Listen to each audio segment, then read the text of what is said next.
we're back with On the Record with Tiffany, and I have my special guest, Deborah Jarman and Juana Chambers-Lawson. Ladies, and we're talking about our president-elect and this past election that we just had. So what were you, Deborah, tell us what you were just about to say. Well, what I was going to say, I just shake my head and I have to remind myself that this is the United States of America. That's right. And United States of America. And when you think about, I talk to people and they say, well, I didn't really want to vote for either because I'm not a fan of either Biden or Trump.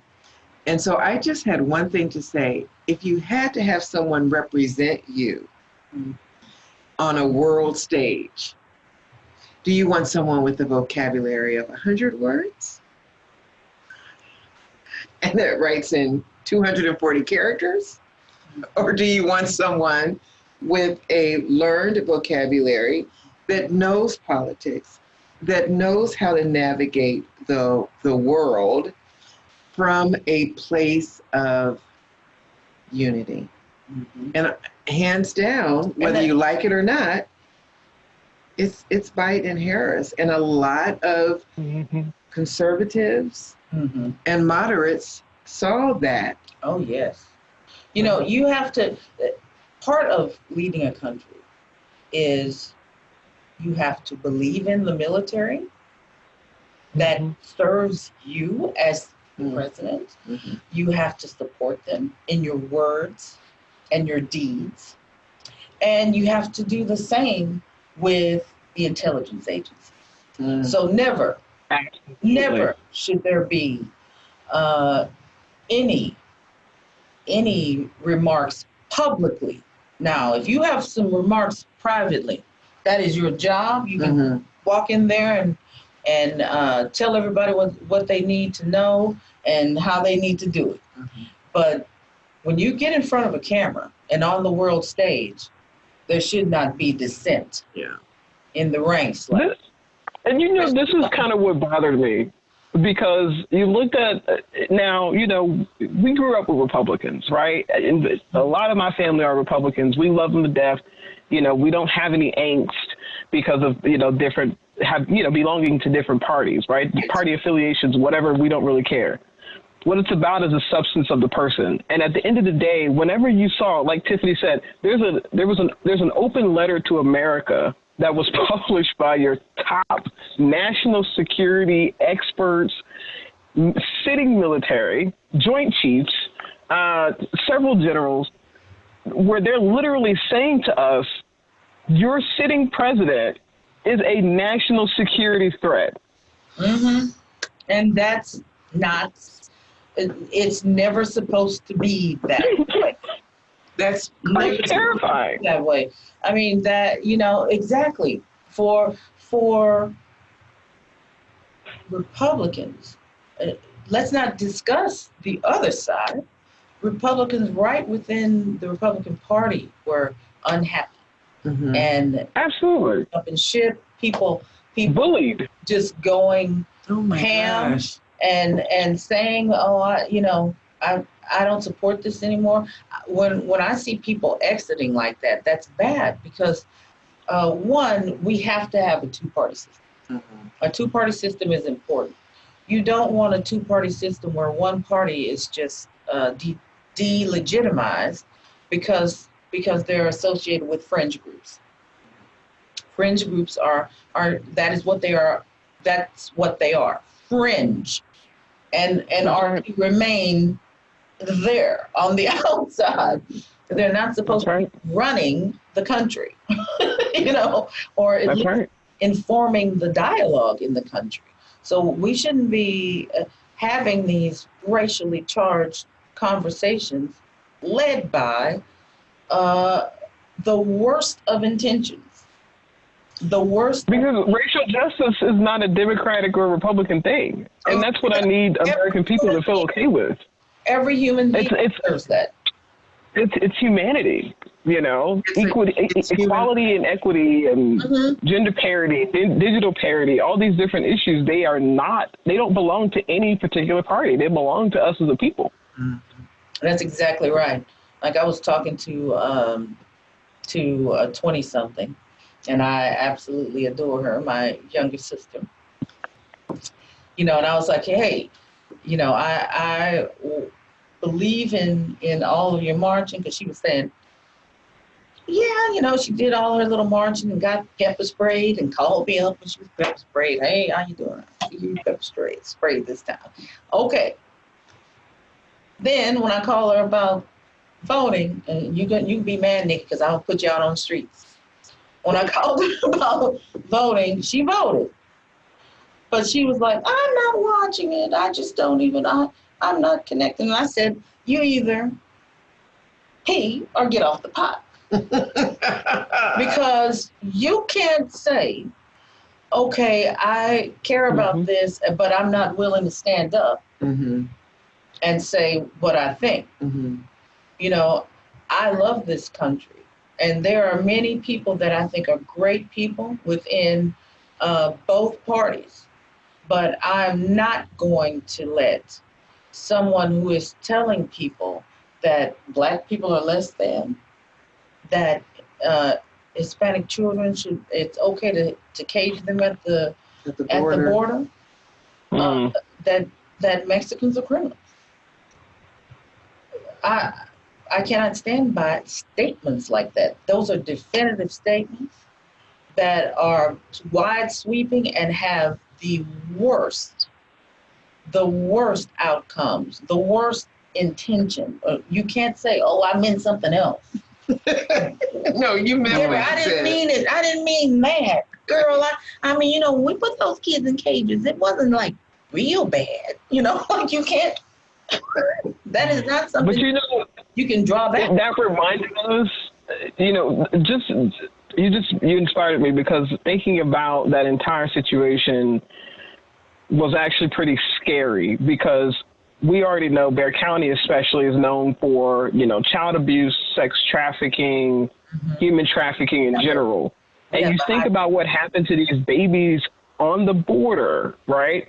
But then you take it back historically, you look at our Native Americans, and you look at how they were assimilated into American culture. That's exactly what happened, right? You look at us, African Americans, and how we were, I'm not even going to call it assimilation, because it wasn't assimilation. We were creating, we were building what we see today. We were literally chatteled off, you know, carted off away from our parents, because we're not seen as equals. We're not seen as human beings. Property. Absolutely. And some of that, how is this any different? That's exactly. Right. And whenever we see that, you know, I remember reading about the Holocaust when I was a kid. Like one of the things I went to high school in Rome, and there are Jewish ghettos. There's still like the remnants of the Jewish ghetto there. And one of the things they did with us is took us to the Jewish ghetto so we could see. And took us to the point, like in Rome, what they would do is take the oldest Jewish person, put them in a barrel, and roll them down the tallest hill. And so people would begin to hide their elderly, so that wouldn't happen. And one of the phrases that you hear throughout the Jewish community is "never again." Never again will we settle for this. Never again will we walk into the trains and walk onto the trains with our children and our families and go to the gas chambers. So when I thought about this, you know, and I realized that it's different, but for me to see 8 minutes and 46 seconds, all I could think was never again. Never again. We may have to see 8 minutes and 46 seconds, but we don't have to be quiet when we're watching it. We can rail against that, and that is a human railing against it. Not Republican, not Democrat. That That's a man, and we just watched him call for his mama. For his mother. In the last seconds of his life. And if you don't think that that's a reason to march in the streets and to be angry, then you don't have a heart. Because I don't understand how anybody can look at that and have seen that and just move on to the next news cycle.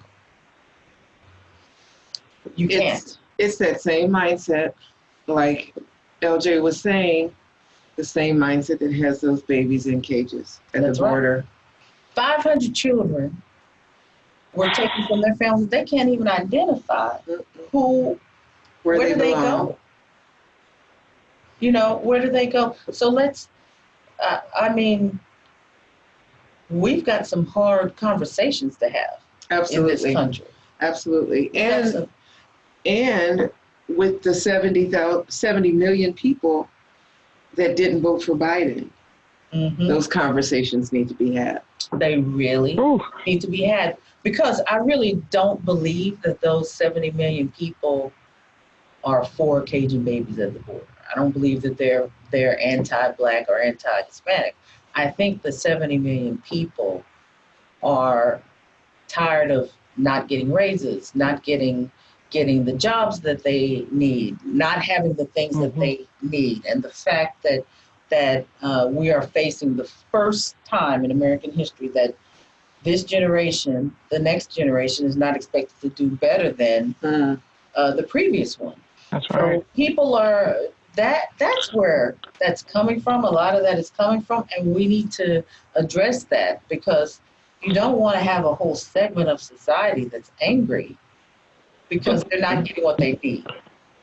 This is the problem, though. That sentiment is totally misplaced, right? Like, look at what's happening. The markets called it. The markets called it while we were going through all this crap. They called it. They called the election. And they also called that a lot of these things that we saw, the progress that we were making on mining, right? Like we're starting to do, you see with the electric vehicles, you need materials, right? Like you need uranium, you need lithium, you need copper, right? Like all these things that we traditionally have gotten from Australia, we've gotten it from, Botswana, we've gone, to other places to get these minerals, China. We're going to start manufacturing those things right here in the United States. That wasn't something that Trump came up with by himself. Biden is going to continue on that. All those promises that were made to these small mining companies, in Houston and wherever else over the country, that change, that commitment hasn't shifted. So there was a lot of this misplaced fear with a lot of these folks, especially our rural America, that was just like, hey, we need a president that understands that we are drowning. We're not going into tech jobs. We're not trying to be software engineers. We're just trying to make an honest living. And that's it. We want our manufacturing back. We want to, we're going to get it back. We're going to get it back. And that's, that has been part of the problem here is misinformation. Oh my gosh. Lack of information. So getting that out to people, just having real conversations with real information is important. Letting people know, hey, this is actually not nearly as bad as what you think. People who are planning, there is a reason why we plan our economy in phases. There's a reason why there are people that do nothing but economic analysis, because we have to know that we're going to be able to sustain this population. So nobody is, it's not just that jobs mysteriously happen and mysteriously go away. There's actually a science to this. Absolutely. And so, there needs to be better education of our people so that they understand, well, there's more to how this nation works, how it works in terms of healthcare, how it works in terms of economic advantages, because there are opportunities. There are many, and they just don't realize that the opportunities are there. And not just the economy and healthcare, but also just science, period. And it seems like the current administration is interested in forgetting about science. What about the science of our climate? You don't even need to be a scientist to see that that's exactly. You see the challenges there. So, you know, for our listeners, you know, these conversations are difficult, but they are the conversations that must be had. And it's not a political issue. It's a your fellow man issue. You know, this has nothing to do with red and blue. It has everything to do with what is best for the United States. And you're listening to On the Record with Tiffany, and we're going to come back and talk about the historical ramifications of all of this. What does this mean for Black Girl Magic? yes. You've been listening to On the Record with Tiffany, and come back and let's have some more good conversation with good friends.